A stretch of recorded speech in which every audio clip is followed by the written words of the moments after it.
Hi, guys. This is Kim Howerton, and I am here today to talk to you about macros. This is your guide to macros. Some words of wisdom from my friend Al. Everything should be made as simple as possible, but not simpler. This is your warning that this is a long video. Why is it a long video? Well, I'm going to tell you some things about macros, and I want you to actually get the wheres and whys and hows of them, not simply be given some opinion by yet another person telling you what to do without explaining why.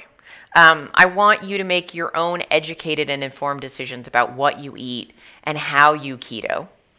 I will, of course, give you some information about what I think is the right way to do it, because that's who I am. But I want you to understand what's behind it. Okay, so disclaimer. I am the person on the left. I am Kim. Hello. The other person is not Kim. He is a doctor. He has a stethoscope and a lab coat, which makes us know that he is a doctor, right? And this is my warning to you that Kim is many things, including someone who talks about herself in the third person, but Kim is not a doctor. So nothing in this video should be construed as medical advice. And if you have any medical concerns, you should consult a licensed doctor. All right. So who is this video designed for? In this video, I will go into macros for a optimal ketogenic diet, an optimal keto way of life. This video is designed for anyone who's looking to optimize their body composition, anyone looking to optimize glucose control, people who are looking to not get into trouble with their insulin, not develop and or reverse, if they have developed, insulin resistance and things along the hyperinsulinemia spectrum. It is not specifically designed for people who are looking to use the ketogenic diet to therapeutically treat conditions requiring high levels of ketones, such as cancer or neurological illnesses, epilepsy. That therapeutic approach is going to be a bit different, and you should look for something with more specific information on that targeted approach. I'm also not giving specific information that would be geared towards performance athletes, though an athletic person could follow the advice here. If you are a performance athlete, you're going to need a more targeted approach. All right, so let's talk about macros. Macros is short for macronutrients, and there are 3 of them. There are carbs, proteins, and fats. And carbs is short for carbohydrates. So of these 3 macronutrients, carbs are the one that is non-essential. What does that mean? Well, it means you could ingest 0 grams of carbohydrate and be hunky-dory, perfectly fine, because your body can create all of the blood glucose that it requires through your protein and fats through a process called gluconeogenesis, which is essential for being successful on your ketogenic diet, because you're not ingesting as many carbs as you might need to create the kind of glucose levels. But the fabulous thing is your body has thought of that. And so you don't have to actually take any in. So let's talk about carbs some more. Carbs are the macro that you have to most limit definitively to be on a ketogenic diet. There is really no such thing as a high carb ketogenic diet. That being said, what number of carbs should you eat? What number of grams of carbohydrates should you eat? And I limit that to 20 grams. Why 20? Well, a fit, athletic person, very active person might be able to get away with eating more, but you don't need to. And this is a level of grams of carbohydrate at which almost everyone is going to be able to achieve a state of ketosis. Now, it's not just about the grams. The source does matter. I'm not saying consume 1/8 of a Twinkie for your 20 grams of carbs and you'll be good. I do not do that approach to ketosis. We're doing a well-formulated ketogenic diet, which means you're going to choose carbohydrate sources like leafy greens, non-starchy vegetables, low-sugar fruits and vegetables. All right, let's talk about protein. Protein is going to scale with your lean body mass, which means that you're going to need to be able to determine your lean body mass. So let's talk about what lean body mass is. So here we have a DEXA scan, which is a image of what is the composition of a body. We've got the structural elements, which are like the tendons, bones, ligaments. We've got the muscle. Those things together make up the lean body mass, or LBM. And then we've got the fat mass, which is the body fat. And so the lean body mass is all of the body mass without including the fat mass. Now, we all need some level of fat mass, but most of us watching this video are probably looking to lower our body fat percentage while maintaining or increasing our lean body mass, which is why we are going to be feeding that lean body mass and not taking the fat mass into account, as that's not something that we need to be concerned about feeding. So let's look at the ways that we can determine our lean body mass. So the most accurate method for determining your lean body mass, sort of the gold standard out there in the world. Well, I mean, there are some more accurate methods, but they require surgery and things. We're not going to do those. We're going to go with a DEXA scan. The DEXA scan is like the gold standard for body mass composition that's available in the world. So what you have to do is just Google DEXA scan and your nearest big city. Call them, confirm that they do body fat percentage with their DEXA scan. Some places just do bone density. You need more than that. And go visit them, get your DEXA scan done. You don't have to do this very often. Yes, it is a small investment, but I think it's really worth it. That being said, if you're near a university, bod pod or hydrostatic weighing might be a little more accessible to you, and you can do those instead. If none of these are an option for you, then what I would suggest doing in our moderately accurate category is the US Navy calculator. With just a tape measure and an internet connection, you can look up the US Navy calculator and determine an approximation of your body fat percentage and your lean body mass amount. There are also the calipers, which are those pinchy things that trainers will use at gyms. Unfortunately, I find there's a lot of people that are not very good at doing this well, and so accuracy can really vary. And also, the more body fat you have, the more challenging it can be to do this well, which means that if you're somebody with a lot of body fat, it's a pretty wonky approach. So I would definitely recommend the US Navy calculator, barring access to a DEXA scan. But if you can't do any of these, if for whatever reason you live on an isolated island where there are no tape measures, you can do what I call the handy dandy lean body mass approximator. Now, I will give you this warning. This is an average. And as we know, no one is average. We're all very unique. And so this is going to get you in the ballpark, but I can't determine, certainly because I can't see you, I can't determine if this is going to be quite the right number for you, but it at least gets you in the neighborhood. If you know yourself to be sort of, let's say, under-muscled for your height, or maybe you lift heavy things regularly, or you have over the course of your life, so you might be a little higher in your lean body mass for your height. So you might know you sway one way or the other, but this gives you about the average of the population.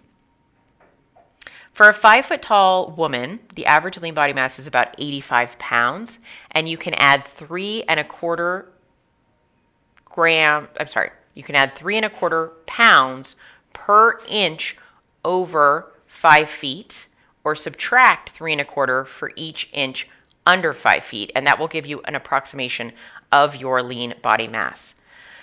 If you're a man, you're starting with 95 pounds at 5 feet, and you're adding 4.25 or subtracting 4.25 for each inch under or over 5 feet that you are. Okay, so now you know at least approximately what your lean body mass is, and now you need to know how many grams of protein are you eating for each pound of lean body mass that you have, because you're going to multiply your lean body mass by that number of grams. So here we've got a scale, and the bottom of the scale is 0.6 grams of protein per pound of lean body mass, and the top end of the scale is 1 gram per pound of lean body mass. Now, I will say, anywhere on this scale, and you're at the bottom end, you're not going to be risking significant loss of lean body mass. And at the top end, you're not going to be risking significant over protein in consuming harm. So we're dealing with a pretty safe level when we're looking at this chart. That being said, where you fall on this chart is going to be more specific than this wide range. So on the sort of the yellow end, which is the low end of this scale, you'll see that starts at 0.6. This is a level that someone might need to stay within if they knew that they were fairly protein sensitive. That is to say that they knew that when they ate very much protein, their blood sugar was not well controlled.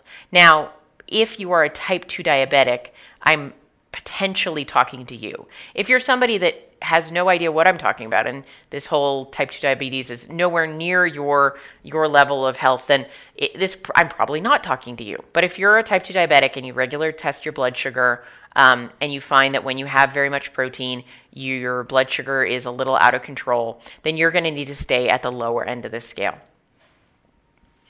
But if you are somebody who does not respond that way with out of control blood sugars to protein, for the average population that is, potentially insulin resistant, because most of us seem to be, however, does not have that issue, you're moderately active to very active, and you would be eating somewhere between that 0.7 to 0.8 grams of protein per pound of lean body mass. So this is where the majority of the people will find themselves.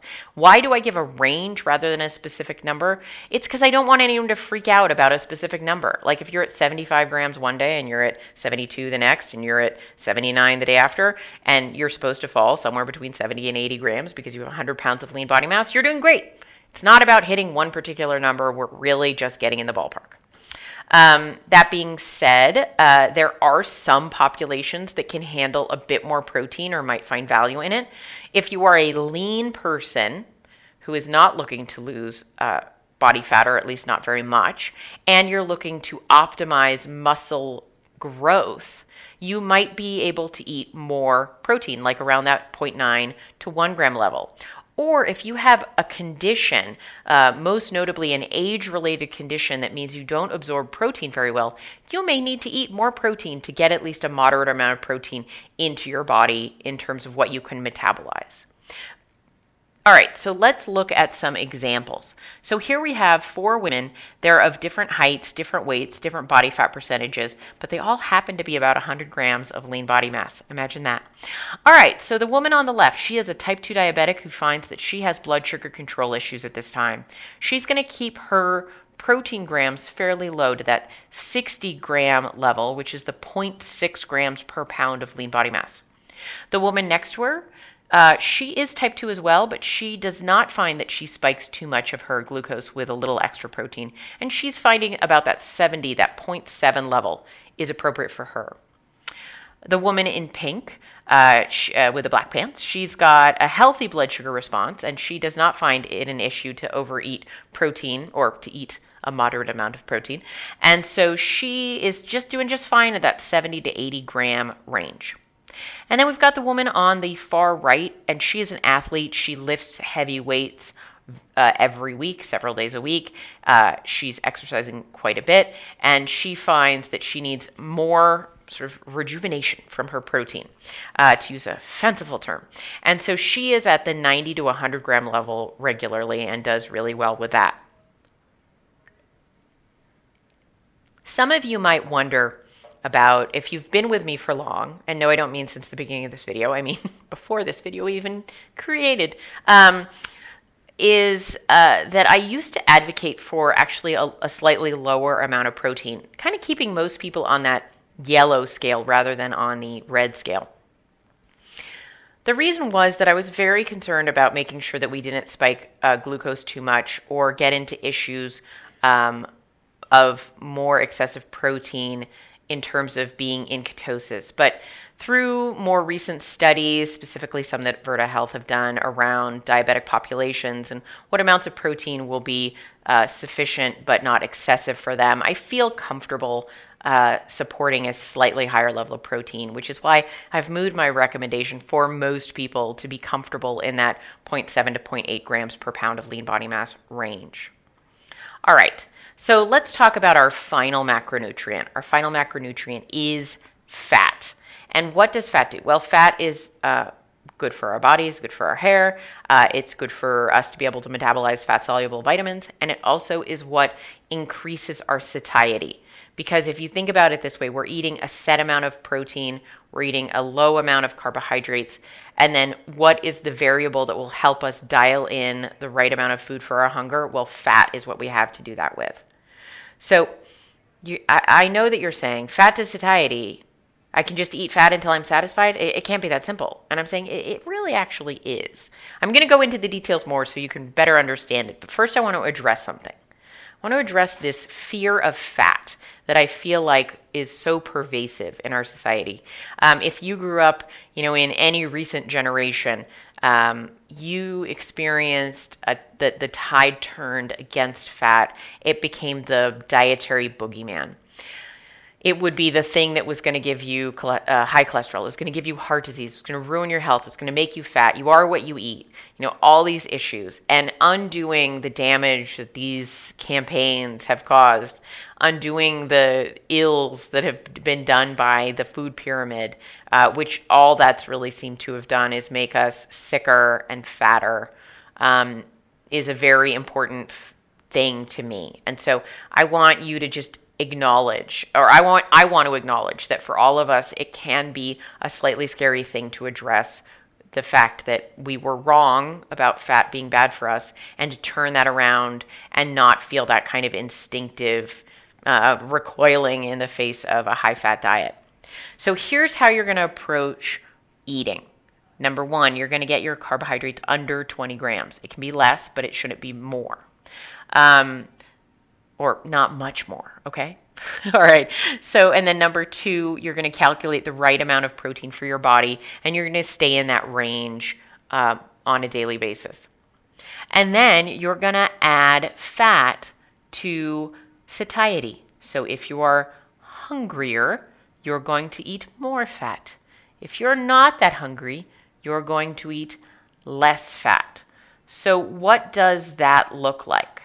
Well, you're going to follow the steps 1 and 2, right? So you're planning out your day, you're planning out your meals, you're going to keep those carbs low, and you're going to plan out how much protein you're going to eat. Now, my first word of advice to all of you is choose higher fat, more satiating protein sources when you choose your proteins. This may be all the additional fat that you actually need.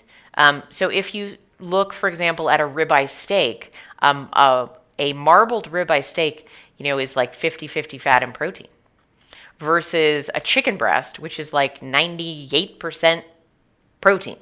And so that means that if you're eating the kinds of foods that deliver some fat along with their protein, you're going to feel more satiated, because protein is very satiating. That is absolutely true. But I find that when you give that a 1-2 punch of including a higher fat source, it's exceptionally satiating. And so you're going to plan out your meals, including some higher fat meats. If you tolerate dairy, you can do some high fat, you can do some full fat cheese, things like avocado, which have some lovely fats in them.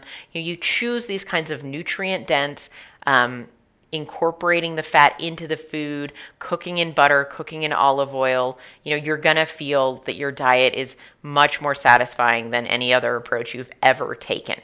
That being said, if that's not quite enough to make you feel satisfied, drizzle a little more olive oil on your meal, have a little avocado oil on your salad, add a little more butter to those veggies. A little butter on your steak can be delicious. Put some cream in your coffee or tea, or, hey, go all out, make a bulletproof coffee.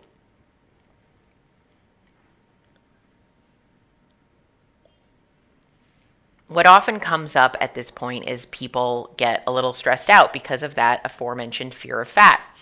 Because I'm telling you here to listen to your body, and that's really stressful for us, because for years we've been taught not to listen to our body. And when we've lived in a state of high insulin, I'm not going to go into insulin too much, but I have to go into it a little bit in this video. When we've lived in a state of constantly overrun insulin levels, our satiety signals were broken. And now we can start to sort of reclaim them as something useful for us because you could listen to them and trust them, whereas you couldn't before. So the question you may be asking is, how much is too much and how little is too little in terms of fat? This is the question that plagues us, right? And to answer this, I have to go into a little bit, I guess, some defining, right? Every time I use a statement, I have to define it. What is more and what is less, right? And you're like, Kim, just give me a number. And so I'm going to give you a number here. I tend to define more, as in more fat, as taking on sort of a close to a 2-to-1 ratio of fat to protein. So that would say that for every gram of protein, you're having somewhere around 2 grams of fat. That's what I call the higher level of fat. And what is the lower level? Well, that's more like a 1-to-1. So that means that probably on any given day, your fat amount in grams will be either equal to or double your amount of protein, which means if you eat 60 grams of protein based on your optimal level of protein for your body, your fat might be between 60 and 120 grams. Now, could you go below that? Could you go above that? Yes. If you're starving and you're legitimately hungry, it's not cravings, you're not just bored or lonely or sad, you're just really, really legitimately hungry, if you bumped that fat up a bit, it's fine, right? You're listening to your body. If you're new to keto, you may need to bump that up. You're not fat adapted yet. You don't know how to, I'll talk about this more in a minute, but you might need to be eating a bit more, and that's totally fine. And you might say to me, Kim, I'm legitimately full. I'm really full. I swear to God, it's not that I'm dieting, in terms of like highly restricted. It's not fear of fat. I'd be happy to have more fat, but I'm full. You can drop that level to slightly below 1-to-1, absolutely. But for most people, like average height people, you really don't want to go below 40 or 50 grams in a day. You need that for your fat soluble vitamins and for general health purposes. Any given day, either the protein or the fat not being up to stuff, that's totally fine. But on average, you want to make sure that you're getting at least that minimal amount, potentially more. But in general, I find people do best in that 1-to-1 to 2-to-1 ratio in general. Now, how does this work? What's going on? Why does this work? Why, people often get very confused that I'm not basing my macros on what you currently weigh. And what I'd say is that we're actually looking at it more as an energetic need that you have. And so once you go ketogenic, once you get fat adapted, and you're good at mobilizing your body fat for fuel, the amount of fat that you're eating is being supplemented for energy needs by your body fat. So if you look at it this way, you need energy. On a ketogenic diet, your number one source of energy is fat. That fat can either be through dietary fat or body fat. And for most people, you're going to be doing a combination of those things. Now, if we look at somebody who is at a lean body mass and a body fat percentage that they're happy with, so then they don't have excess body fat. So they need to be using only dietary fat for their energetic needs. They can't use body fat or else they'll use some up that they want to keep, right? So if you have excess body fat, you potentially are going to be using some of that to fuel your energetic needs, which is why a heavier person might not be hungry when they're eating ketogenically, even if they're not eating a ton of food. And so you're meeting your needs through a combination. Now, I want to be very clear here. This can, if interpreted through the wrong lens, sound like dieting advice of old, right? You don't need to eat that because you've got body fat and it can get really wound up in shame. And I just want to point out, please don't think that's what's happening here. What I'm telling you is that the way that you're going to reduce your body fat percentage, which many people want to do on a ketogenic diet, is to use some of it for energy. This is not about being a good or a bad person or deserving to eat or not eat. It's about listening to your body and listening to your hunger. But you might have a question here. Why am I focusing so much on hunger rather than giving you a number? Because some people will say, well, it's clear I have X pounds of excess body fat. That must mean that I have X amount of energy to use, and I can use that instead of using dietary fat. Well, there's another factor that comes into play here, which is body fat can only be mobilized at a certain rate, which means that your energetic needs will probably exceed the amount that can be met through only your body fat. And especially this is true if you are insulin resistant, which most of us are, because having a high level of circulating insulin, which you can know to some degree if you have an issue here by knowing your fasting insulin level. If your fasting insulin level is elevated much at all, your ability to access your body fat for energy is limited, which is why I put so much emphasis for people starting a ketogenic diet on getting their insulin under control, their fasting insulin levels down to a appropriate level, because once those levels come down sufficiently, you become much better at mobilizing that body fat for energy.